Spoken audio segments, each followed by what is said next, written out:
really, just to sum up on this tour that we're just starting, I mean, any highlights you're particularly looking forward to on this next leg? Some new countries we're visiting, Ecuador and Venezuela. Lima and Ecuador, Venezuela. You have been there before. The women, Venezuelan ladies. Oh my gosh! Careful.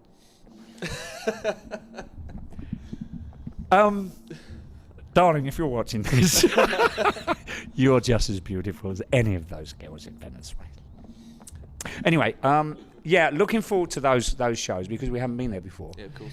I'm very much looking forward to going back to Costa Rica, go and play the Poxy Golf Course. Ah, yes, that I was out denied. on. Yeah, see, I don't know whether you boys and girls, well, they won't have seen the film yet. They don't know yet. Oh, I shall keep stum about it. But when you see this and you think, Costa Rica, what happened there to Nick? When you see the film, you will find out. You see, so I'm looking forward very much to going back there because Eduardo, do you remember Eduardo? We went to dinner at his restaurant the night before the show. I'm looking forward very much to seeing Eduardo and going to his restaurant again. And his hospitality was unsurpassable. So, lovely people there, and all the South American countries, are very, very special, as is everywhere else in the world. But there's just this. It's that Latino or the Latin American thing down there. And there's a quote that I will tell you that Bruce said. He said, when you go south of the border, everything heats, it gets hotter. Meaning that the passion of the audience is just, because when we really, when we were talking about how you play, one show to another, the only thing that I noticed that we're aware of, we have to raise our game just a little bit. Not have to, but we do because of the passion of these kids. It's like you feel like you can't let them down. I think Adrian mentions that. I do believe he does, and it's very true. I mean, so it's great because everybody's questions and the answers to their questions in this movie are really sincerely what we all feel. So although one guy's saying it, it's really we're all talking on each other's behalf, which is wonderful. So yeah, I am really psyched, and Rod's asked me to go out and kind of do the pre-press for the film and do interviews and stuff regarding it, which I'm very psyched to do actually because it's the first time I've really been the front spokesperson for Maiden. Usually Bruce and Steve will do it, but I think they both said, piss off, let Nick do it. He's in it more than us, he might as well do it. But no, it's great, really exciting. I mean, Sam and Scotty and the guys although they were a pain in the arse sometimes because they came and they travelled with us on the whole tour, and so you'd have cameras on your face all the time. There's so much footage that didn't make this film, and Bruce was thinking maybe we would do an outtake film, but Roger, oh, bloody ain't having that. No, it is what it is. No. So... Well, this is it. Obviously, you follow around by cameras all the time, which is a bit odd. It's not something we ever do as a group or a crew. Well, except for you and Johnny B there, boys and girls, Mr. Burke behind the camera. Mm-hmm. Yeah, trouble he is. He is, he's hooligan. But it was so worthwhile at the end of the day, and they have done. And I'll say again, I'll sing their praises. They did a great job because we didn't know what to expect, how it was going to turn out, and But the musical. The filming of the music was done so very well. There's only a couple of shots where you see another camera in it, which is really, really neat, because doing live video, how it is, John and Davey see, Very different perspectives, actually, you see in the live footage. Yeah, and there's one or two real dodgy shots of the drum set. I think they locked off and it's only like briefly, they locked off a camera on one of my cymbal stands, and it was vibrating every time I hit the cymbal.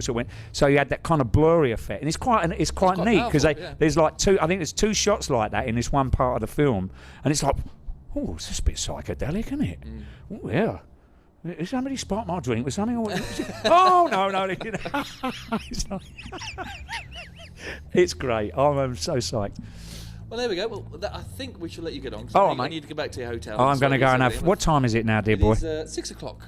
Oh, a couple of hours before I get back here. All right. Well, thank you very much, Dave. Always a pleasure. Thank you boys and girls, I hope you enjoy the film. If you're going to see us on this tour, we'll see you at the tour. And if not, next year, when we get back out and rattle a few more new songs out. So...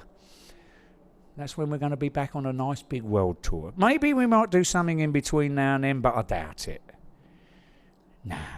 Just some cocoa and slippers. Oh, I'm going to be in London in June. Oh yeah, what's this? Yeah, and our London Drum Show again. Oh, okay. Or they call it, isn't it the the London International Music Show, LIMS. Stupid, isn't it? It was drummer live and guitar live, wasn't it? And I thought of an alternative name. It was Morton's Musical Mayhem.